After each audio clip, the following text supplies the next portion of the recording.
The Secret Garden, Chapter 13, I Am Calling. Mary took the picture back to the house when she went to her supper, and she showed it to Martha. Said Martha with great pride, I never knew our Dickon was as clever as that.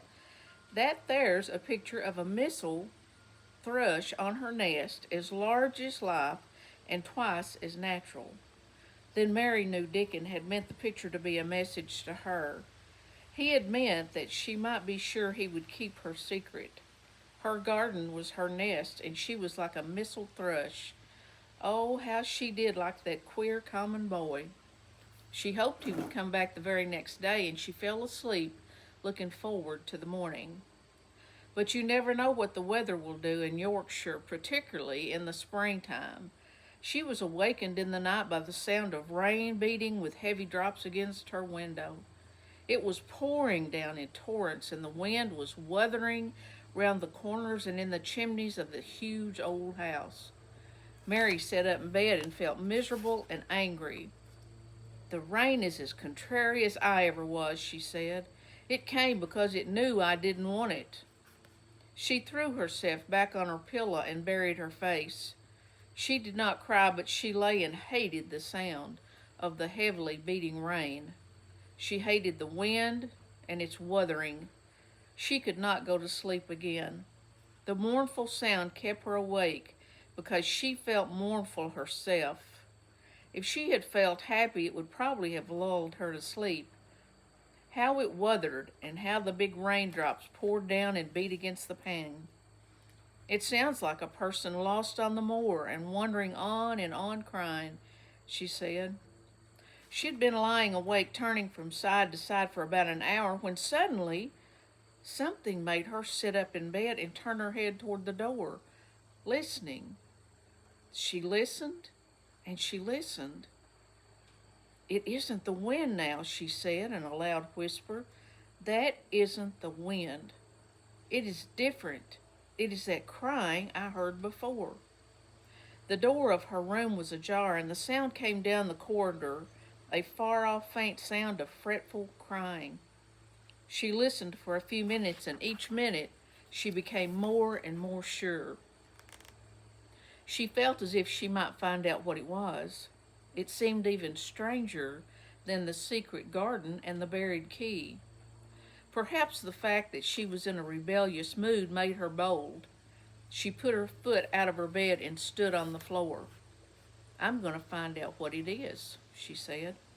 Everybody is in bed, and I don't care about Mrs. Medlock. I don't care.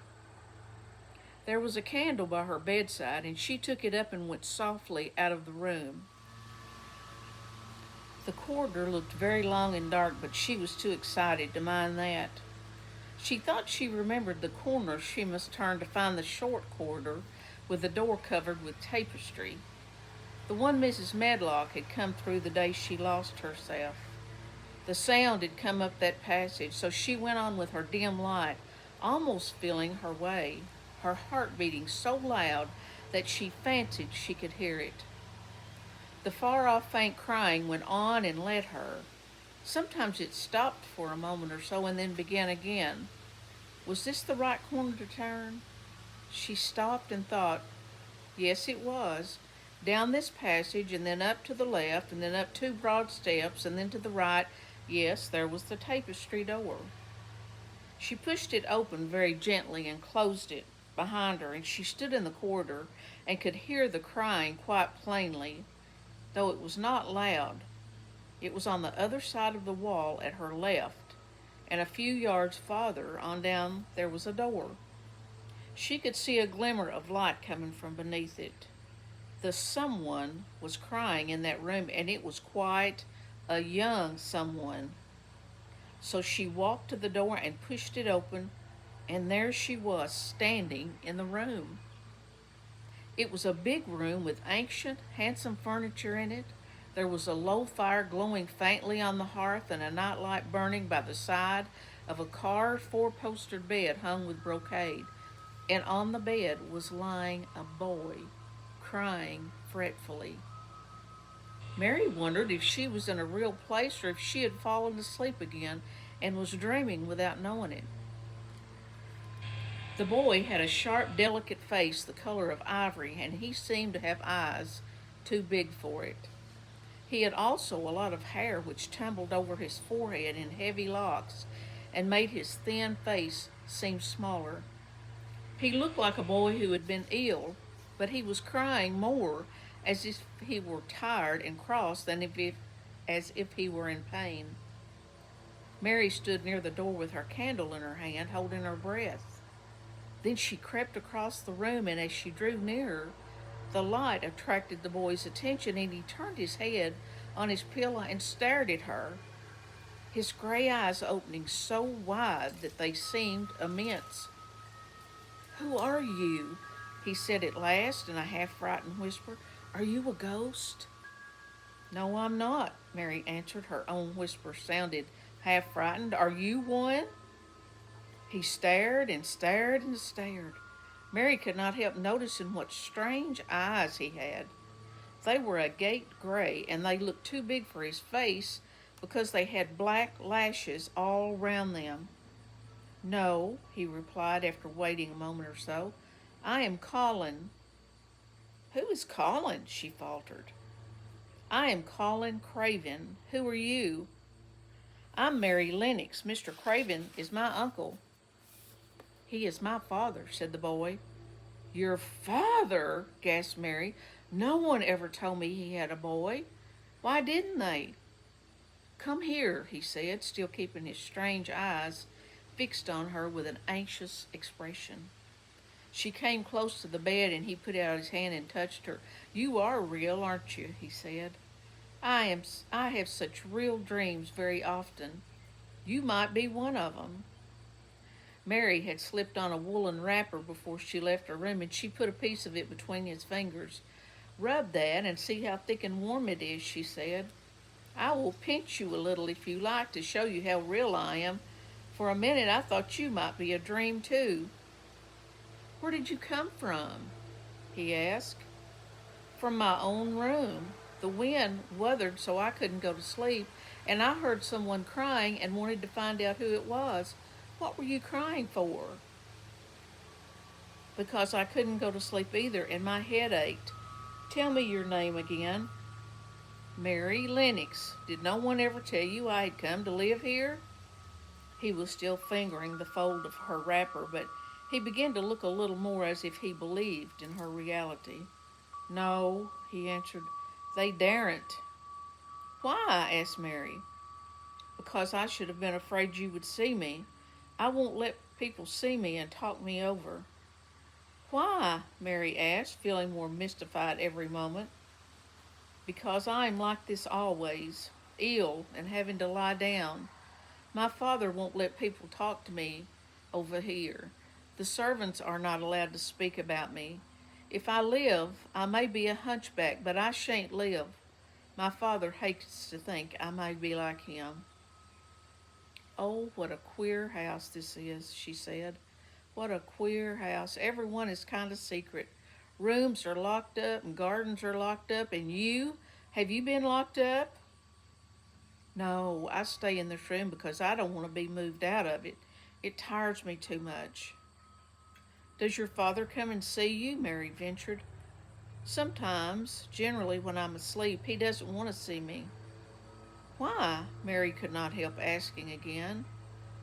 A sort of angry shadow passed over the boy's face.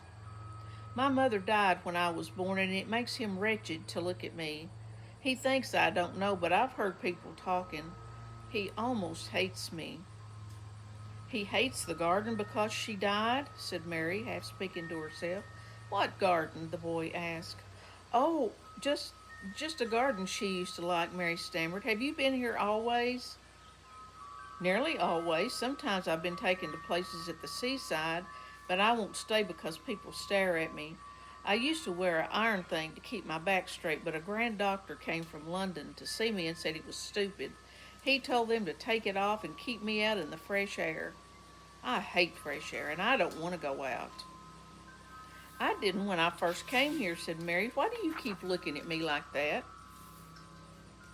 Because of the dreams that are so real, he answered rather fretfully. Sometimes when I open my eyes, I don't believe I'm awake. I don't want it to be a dream, the boy said restlessly. Mary thought of something all at once. If you don't like people to see you, she began, do you want me to go away? He still held the fold of her wrapper and he gave it a little pull.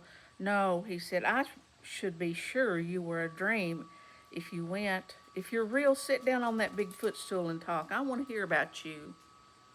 Mary put down her candle on the table near the bed and sat down on the cushioned stool. She did not want to go away at all. She wanted to stay in the mysterious hidden away room and talk to the mysterious boy. What do you want to tell me? She said. He wanted to know how long she had been at Misselwaite. He wanted to know which corridor her room was on. He wanted to know what she had been doing, if she disliked the moor or he disliked it, where she had lived before she came to Yorkshire. She answered all these questions and many more, and he lay back on his pillow and listened. He made her tell him a great deal about India and about her voyage across the ocean. She found out that because he had been an invalid, he had not learned things that other children had. One of his nurses had taught him to read when he was quite little, and he was always reading and looking at pictures and splendid books. Though his father rarely saw him when he was awake, he was given all sorts of wonderful things to amuse himself with. He never seemed to have been amused, however. He could have anything he asked for and was never made to do anything he did not like to do. Everyone is obliged to do what pleases me, he said indifferently.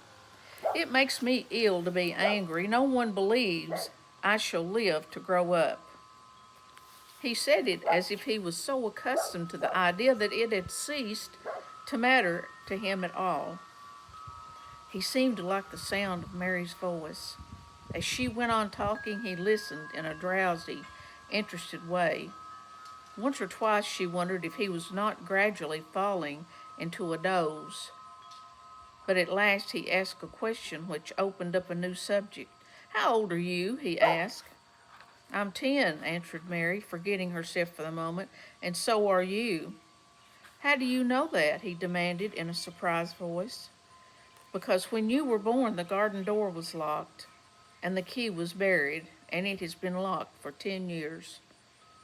Colin half sat up, turning toward her, leaning on his elbows. What garden door was locked? Who did it? Where was the key buried? He exclaimed, as if he were suddenly very much interested. It was the garden Mr. Craven hates, said Mary nervously. He locked the door. No one knew where he buried the key. What sort of garden is it? Colin persisted eagerly. No one has been allowed to go into it for 10 years, was Mary's careful answer. But it was too late to be careful. He was too much like herself.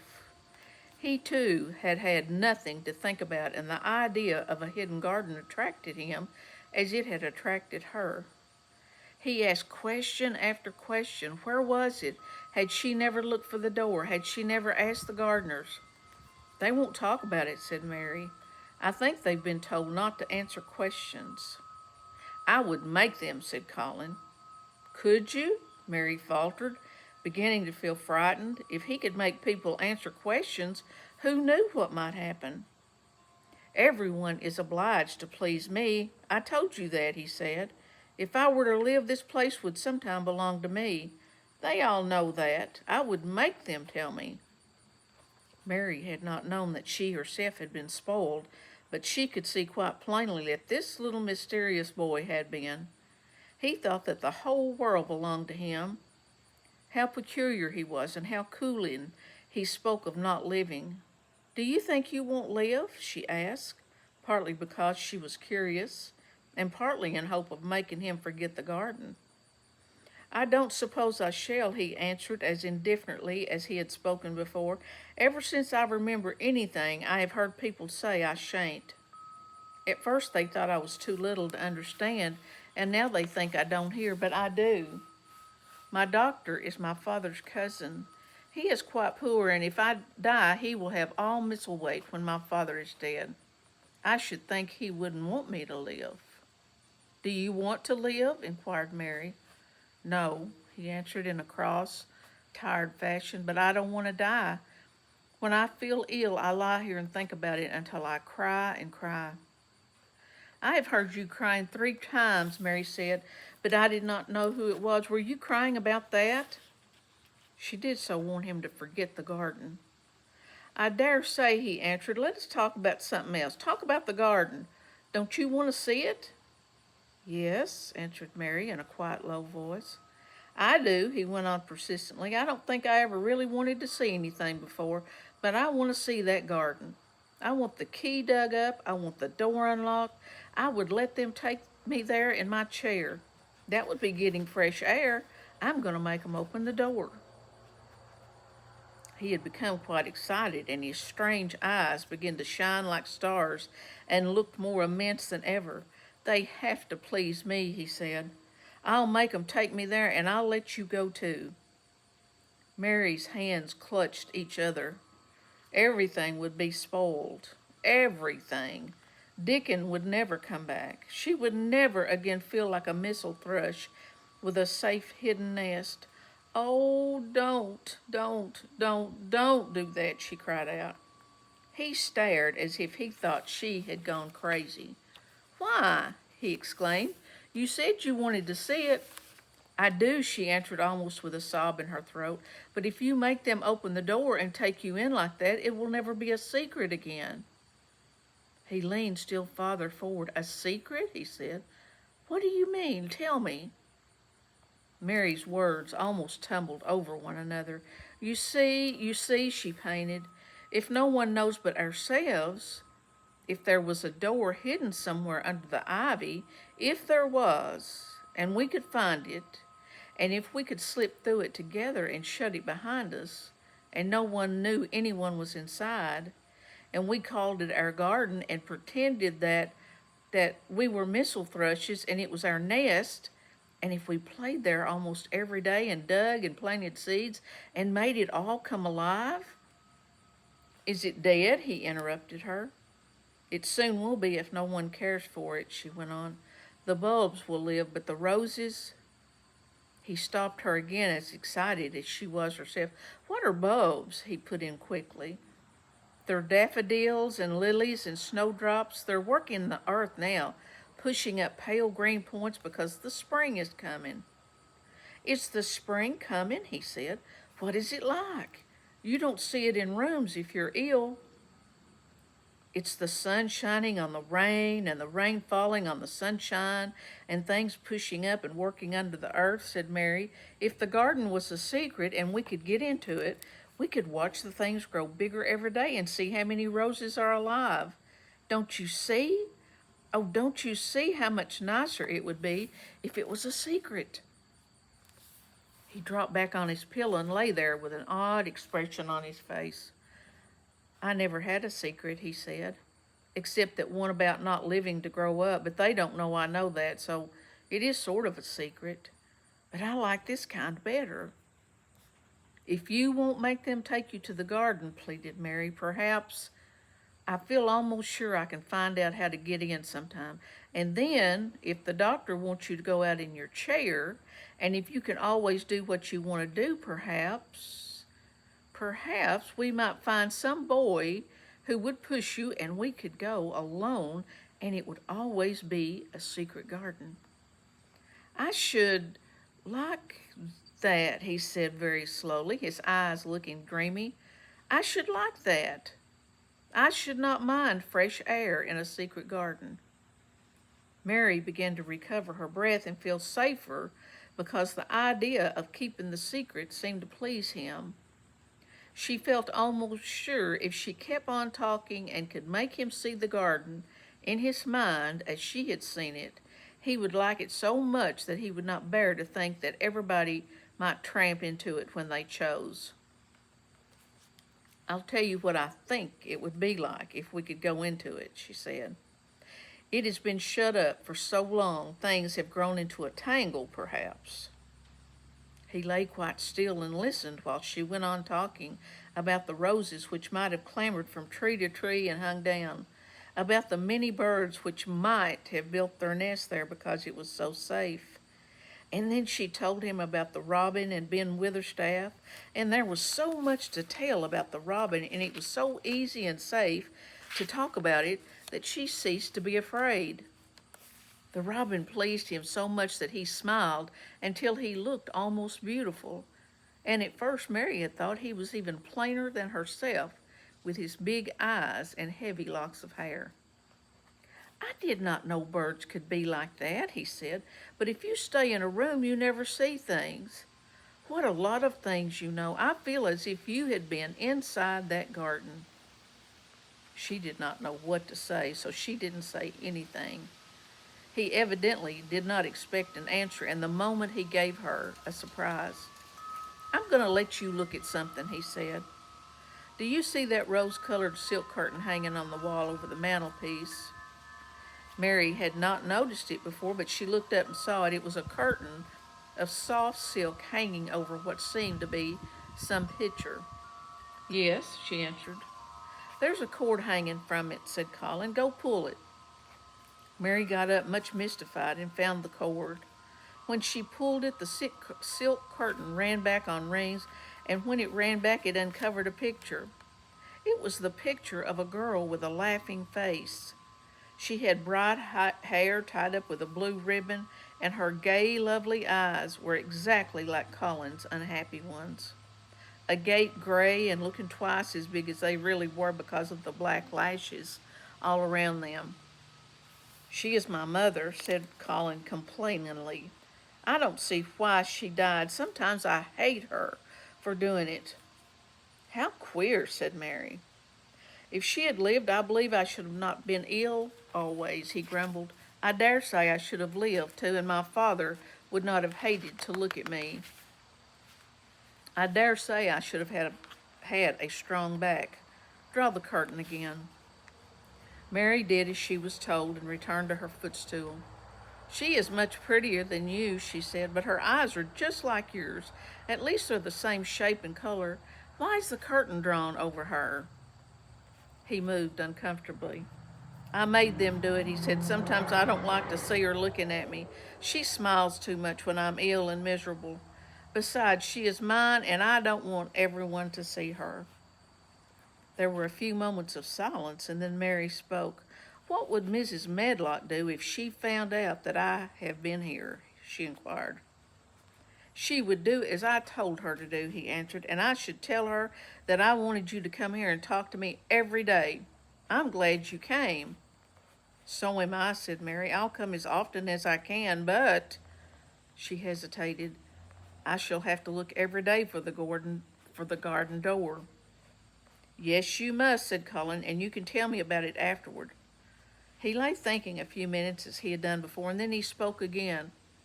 "I think you shall be a secret too," he said.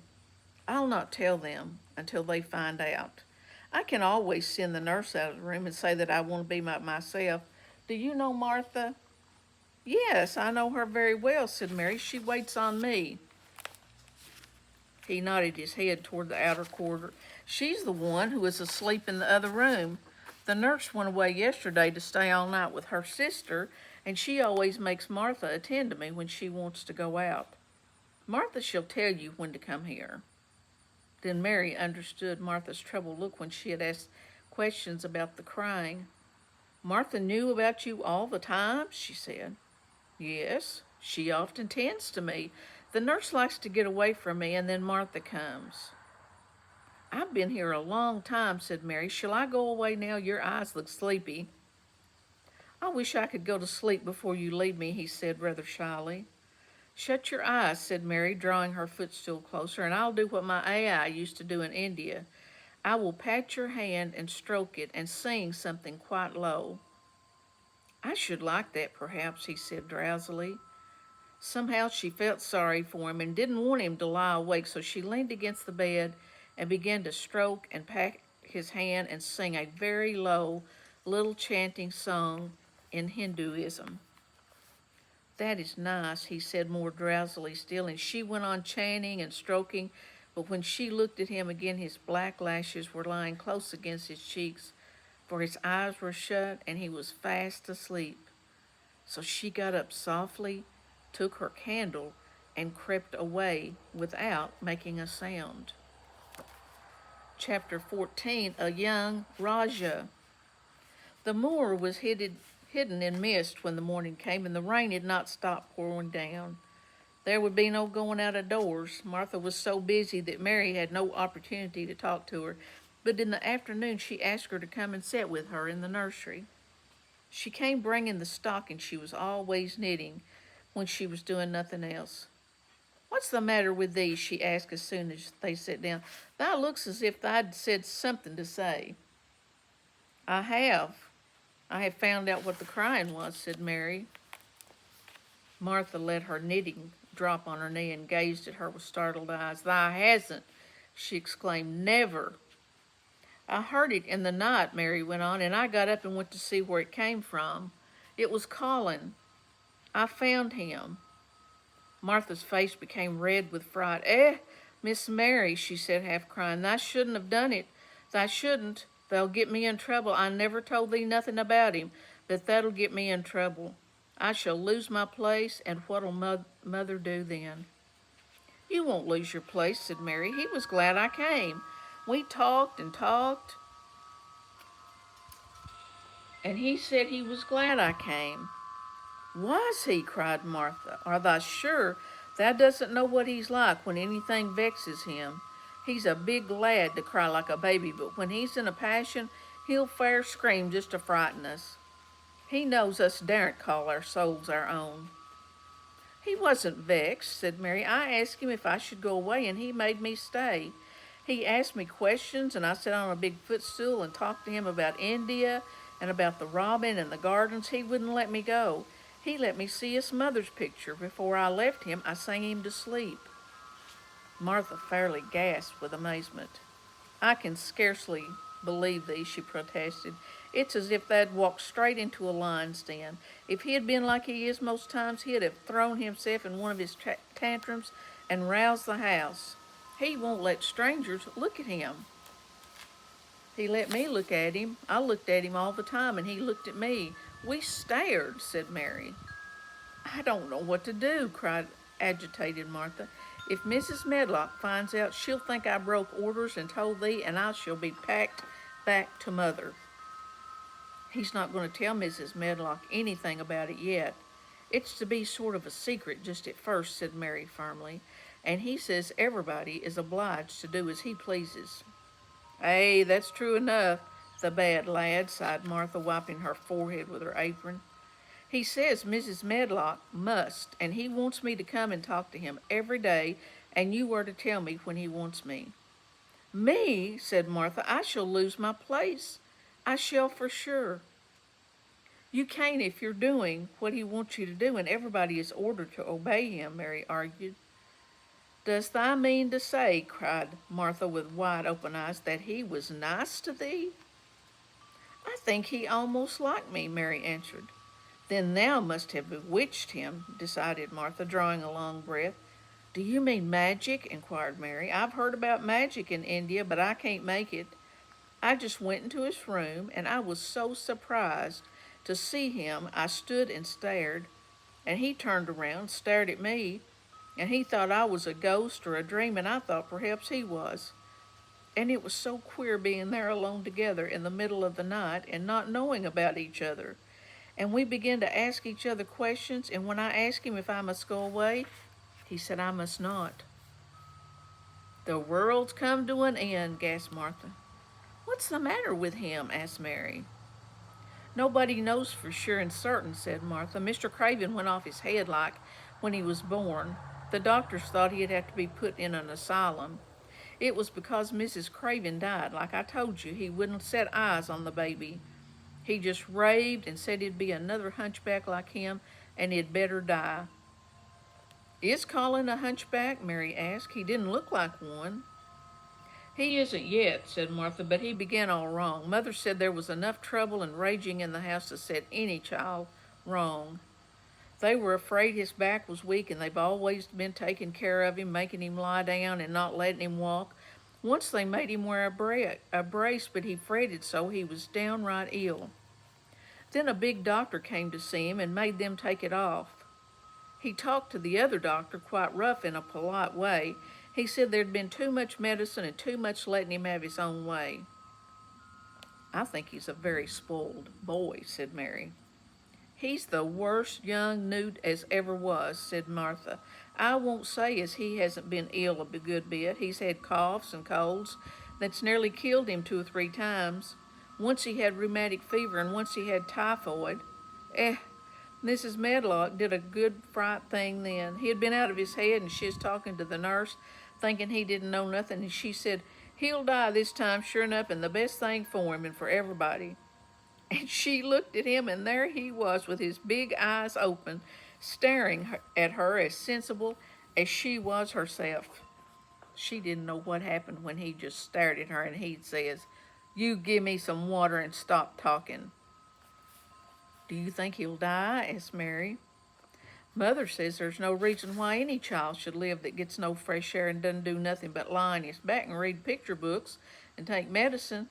He's weak and hates the trouble of being taken out of doors, and he gets cold so easy he says it makes him ill. Mary sat and looked at the fire. I wonder, she said slowly, if it would not do him good to go out in the garden and watch things growing. It did me good. One of the worst fits he ever had, said Martha, was one time they took him out where the roses is by the fountain. He had been reading in a paper about people getting something he called rose cold, and he began to sneeze and said he had got it, and then a new gardener, as didn't know the rules, passed by and looked at him curious. He threw himself into a passion, and he said he looked at him because he was going to be a hunchback. He cried himself into a fever and was ill all night. If he ever gets angry at me, I'll never go and see him again, said Mary. He'll have thee if he wants thee, said Martha. Thou may as well know that at the start. Very soon afterward a bell rang and she rolled up her knitting. I dare say the nurse wants me to stay with him a bit, she said. I hope he's in a good temper. She was out of the room about 10 minutes, and then she came back with a puzzled expression. Well, that has bewitched him, she said. He's up on his sofa with his picture books. He's told the nurse to stay away until 6 o'clock. I'm to wait in the next room. The minute she was gone, he called me to say and said, I want Mary Lennox to come and talk to me, and remember, you're not to tell anyone. You better go as quick as you can. Mary was quite willing to go quickly. She didn't want to see Colin as much as she wanted to see Dickon, but she wanted to see him very much. There was a bright fire on the hearth when she entered his room, and in the daylight she saw it was a very beautiful room indeed. There were rich colors in the rugs and hangings and pictures and books on the wall, which made it look glowing and comfortable, even in spite of the gray sky and the falling rain. Colin looked rather like a picture himself. He was wrapped in a velvet dressing gown and set against a big brocaded cushion. He had a red spot on each cheek. Come in, he said. I've been thinking about you all morning. I've been thinking about you too, answered Mary. You don't know how frightened Martha is. She says Mrs. Medlock will think she told me about you and then she'll be sent away. He frowned. Go and tell her to come here, he said. She's in the next room. Mary went and brought her back. Poor Martha was shaking in her shoes. Colin was still frowning. Have you to do what I please or have you not? He demanded. I have to do what you please, sir, Mary faltered, turning quite red. Has Medlock to do what I please? Everybody has, sir, said Martha. Well, then, if I order you to bring Miss Mary to me, how can Medlock send you away if she finds out? Please don't let her, sir, pleaded Martha. I'll send her away if she dares to say a word about such a thing, said Master Craven grandly. She wouldn't like that, I can tell you. Thank you, sir, bobbing a curtsy. I want to do my duty, sir. What I want is your duty, said Colin more grandly still. I'll take care of you. Now go away. When the door closed behind Martha, Colin found Mistress Mary gazing at him as if he had set her wondering. Why do you look at me like that? He asked her. What are you thinking about? I'm thinking about two things. What are they? Sit down and tell me. This is the first one, said Mary, seating herself on the big stool. Once in India, I saw a boy who was a Rajah. He had rubies and emeralds and diamonds stuck all over him. He spoke to his people just as you spoke to Martha. Everyone had to do everything he told them in a minute. I think they would have killed if they hadn't. I shall make you tell me about Rajahs presently, he said, but first tell me what the second thing was. I was thinking, Mary said, how different you are from Dickon. Who is Dickon? He said. What a queer name. She might as well tell him, she thought. She could talk about Dickon without mentioning the secret garden. She'd like to hear Martha talk about him. Besides, she longed to talk about him. It would seem to bring him nearer. He is Martha's brother. He is 12 years old, she explained. He is not like anyone else in the world. He can charm foxes and squirrels and birds just as the natives in India charm snakes. He plays a very soft tune on a pipe and they come and listen. There were some big books on a table at his side and he dragged one suddenly toward him. There's a picture of a snake charmer in this, he exclaimed. Come and look at it. The book was a beautiful one with superb colored illustrations, and he turned to one of them. Can he do that? He asked eagerly. He played on his pipe and they listened, Mary explained, but he doesn't call it magic. He says it's because he lives on the moor so much and he knows their ways. He says he feels sometimes as if he was a bird or a rabbit himself. He likes them so. I think he asks the robin questions. It seems as if they talk to each other in soft chirps. Colin lay back on his cushion and his eyes grew larger and larger and the spots on his cheeks burned. Tell me some more about him, he said. He knows all about eggs and nests, Mary went on, and he knows where foxes and badgers and otters live. He keeps them secret so the other boys won't find their holes and frighten them. He knows about everything that grows or lives on the moor. Does he like the moor? Said Colin. How can he when it's such a great, bare, dreary place? It's the most beautiful place, protested Mary. Thousands of lovely things grow in it, and there are thousands of little creatures, all busy building nests and making holes and burrows and chippering or singing or squeaking to each other. They're so busy and having such fun under the earth or in the trees or heather. It's their world. How do you know all that? Said Colin, turning on his elbow to look at her. I've never been there once, really, said Mary suddenly. I only drove over it in the dark. I thought it was hideous. Martha told me about it first, and then Dickon. When Dickon talks about it, you feel as if you saw things and heard them, and as if you were standing in the heather with the sun shining and the gorse smelling like honey, and all full of bees and butterflies. You never see anything if you're ill, said Colin restlessly. He looked like a person listening to a new sound in the distance and wondering what it was. You can't if you stay in a room, said Mary. I couldn't go on the moor, he said in a resentful tone. Mary was silent for a minute, and then she said something bold. You might, sometime. He moved as if he were startled. Go on the moor? How could I? I'm going to die. How do you know? Said Mary unsympathetically. She didn't like the way he had of talking about dying. She did not feel very sympathetic. She felt rather as if he almost boasted about it. Oh, I've heard it ever since I remember, he answered crossly. They're always whispering about it and thinking I don't notice. They wish I would, too. Mistress Mary felt quite contrary. She pinched her lips together. If they wished I would, she said, I wouldn't. Who wishes you would? The servants, and of course Dr. Craven, because he would get Misselwaite and be rich instead of poor. He daren't say so, but he always looks cheerful when I'm at worst. When I had typhoid fever, his face got quite fat. I think my father wishes it too. I don't believe he does, said Mary quite obstinately. That made Colin turn and look at her again. Don't you? He said. And then he lay back on his cushion and was still, as if he were thinking, and there was quite a long silence. Perhaps they both were thinking strange things children do not usually think of. I like the grand doctor from London because he made them take the iron thing off, said Mary at last. Did he say you were going to die? No.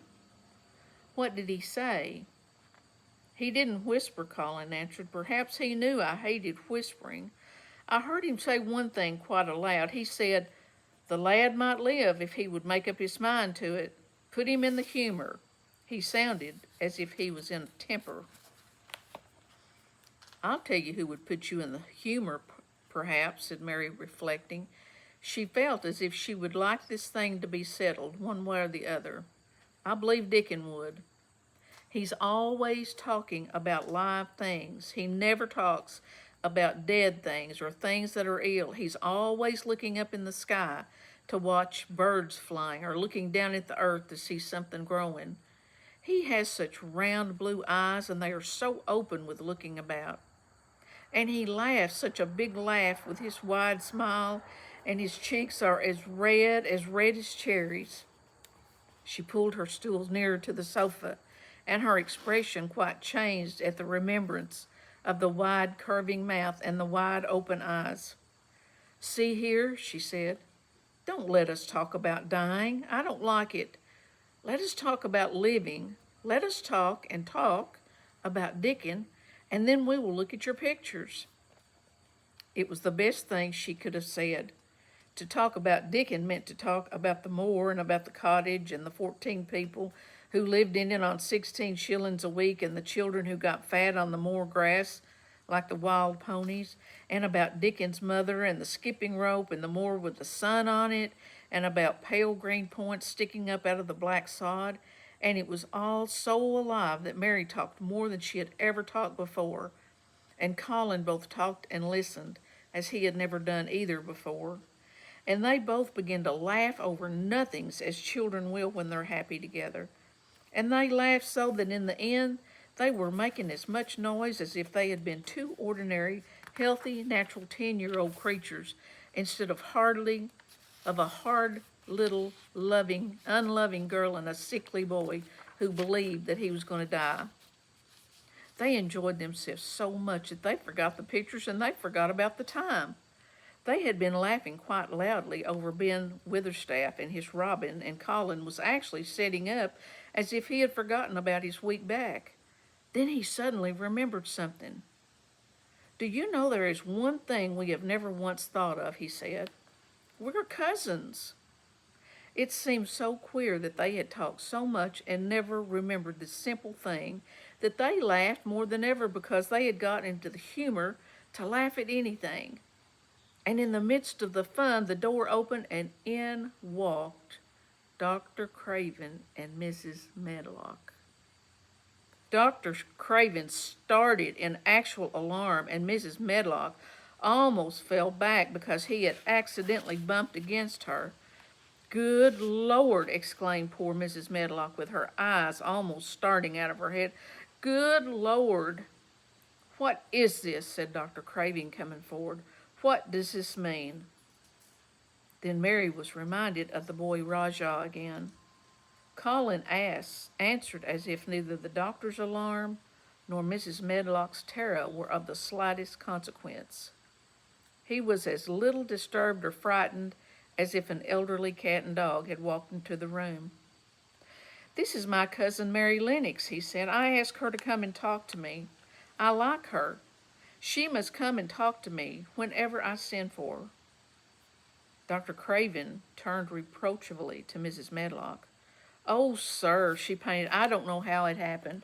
There's not a servant on the place that daren't to talk. They all have their orders. Nobody told her anything, said Colin. She heard me crying and found me herself. I'm glad she came. Don't be silly, Medlock. Mary saw that Dr. Craven did not look pleased, but it was quite plain that he dare not oppose his patient. He sat down by Colin and felt his pulse. I'm afraid there's been too much excitement. Excitement's not good for you, my boy.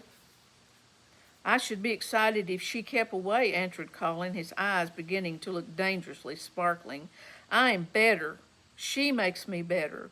The nurse must bring up her tea with mine. We will have tea together. Mrs. Medlock and Dr. Craven looked at each other in a troubled way, but there was evidently nothing to be done. He does look rather better, sir, ventured Mrs. Medlock, but, thinking the matter over, he looked better this morning before she came into the room. She came into the room last night. She stayed with me a long time. She sang a Hindu song to me, and it made me go to sleep, said Colin. I was better when I wakened up. I wanted my breakfast. I want my tea now. Tell Nurse Medlock. Dr. Craven did not stay very long. He talked to the nurse for a few minutes when she came into the room and said a few words of warning to Colin. He must not talk too much. He must not forget that he was ill. He must not forget that he was very easily tired. Mary thought that there seemed to be a number of uncomfortable things he was not to forget. Colin looked fretful and kept his straight, black-lashed eyes fixed on Dr. Craven's face. I want to forget it, he said at last. She makes me forget it. That's why I want her. Dr. Craven did not look happy when he left the room.